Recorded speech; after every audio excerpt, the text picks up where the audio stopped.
ya tentang baterai kasih yang baterai utamanya adalah sentuhan fisik. Sentuhan fisik adalah apapun yang menunjukkan rasa kasihnya dengan sentuhan. Apa ciri-cirinya Bu Aisyah? Nah, kita lihat ciri-cirinya ya.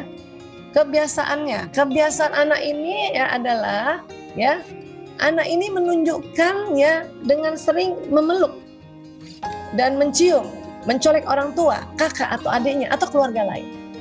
Ya, dia yang duluan meluk bundanya. Kalau ada orang lain juga dia yang duluan maju salaman, dia yang maju duluan peluk dari belakang dan sebagainya. Kalau abinya datang, abinya yang langsung dipeluk. Ini, ya, ini kemungkinan besar. Saya katakan kemungkinan karena kita masih observe dulu ya. Anak ini bahasa kasihnya adalah sentuhan fisik. Ya, baik. Terus apa contoh sentuhan fisik Bu Aisyah? Ya, jadi anak-anak yang senang menyentuh kita, dia ingin juga disentuh fisiknya. Dia ingin juga kita merespon sentuhan fisik itu dengan sesuatu yang bikin gembira.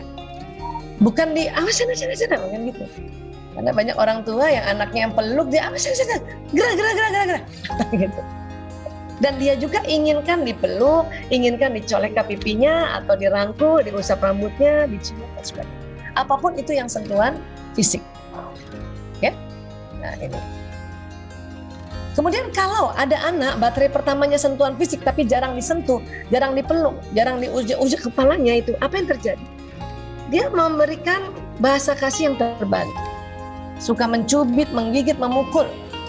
Ya, biasanya akan dilakukan ke adiknya atau kakaknya, dan saat di luar rumah bisa jadi kepada temannya. Ya. Jadi kalau ada anak suka cubit, suka pukul, itu bisa jadi baterainya itu ya sentuhan fisik.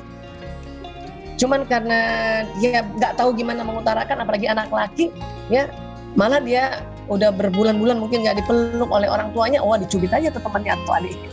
Ya, ini yang terjadi. Oke.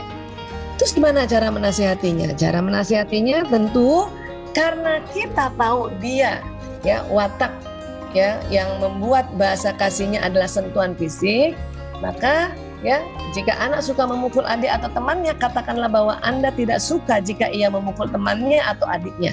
Ya, katakan hal tersebut sambil merangkul atau mengusap-usap kepalanya, ini akan membuat kebutuhan psikologisnya terpenuhi. Jadi diusap-usap, dirangkul, baru kita kasih nasihat. Ya, karena kalau dia misalnya cubit-cubit adiknya, ya, terus kita marahin, kakak gimana sih adik kok dicubit? Tambah dimarah kan? Habis udah dimarahin, ya kita menganggap kita menasihati, padahal itu memarahinya. Ya, harusnya pada saat kita bilang kakak gimana sih kok ada dicubit, itu sambil diusap-usap kepalanya, atau dipeluk, atau di punggungnya ditepok-tepok gini.